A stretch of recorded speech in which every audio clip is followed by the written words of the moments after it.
আজ থেকে প্রায় ৭৫ বছর আগের কথা। হুগলির সুপ্রাচীন বর্ধিষ্ণু গ্রাম হরিপালে এক বৈষ্ণব পরিবারে জন্মগ্রহণ করেন বটকৃষ্ণ অধিকারী মহাশয়। ছোটবেলা থেকেই বৈষ্ণব সুলভ আচরণে তিনি বড় হয়েছিলেন। তৎকালীন ম্যাট্রিকুলেশন পরীক্ষায় পাশ করার পর কিছু বছর ভিন্ন রাজ্যে চাকুরি পর্যন্ত করেন তিনি।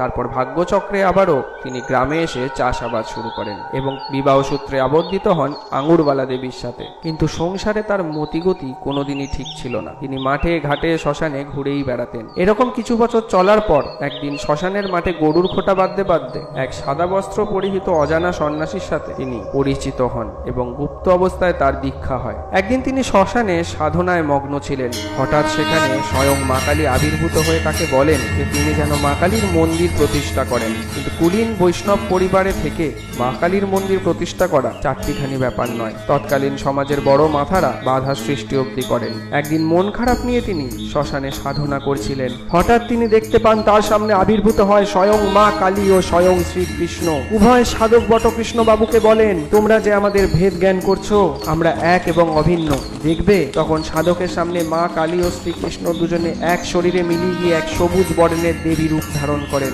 এবং দেবী নিজে বলেন, এই রূপেই তোমরা আমায় সাধনা করবে। তারপর বটকৃষ্ণ ঠাকুর বঙ্গাব্দে 1357 সালে রটন্তী কালী পুজোর দিন প্রতিষ্ঠা করলেন এই সবুজ কালী মাতাকে। জয় মা কালী।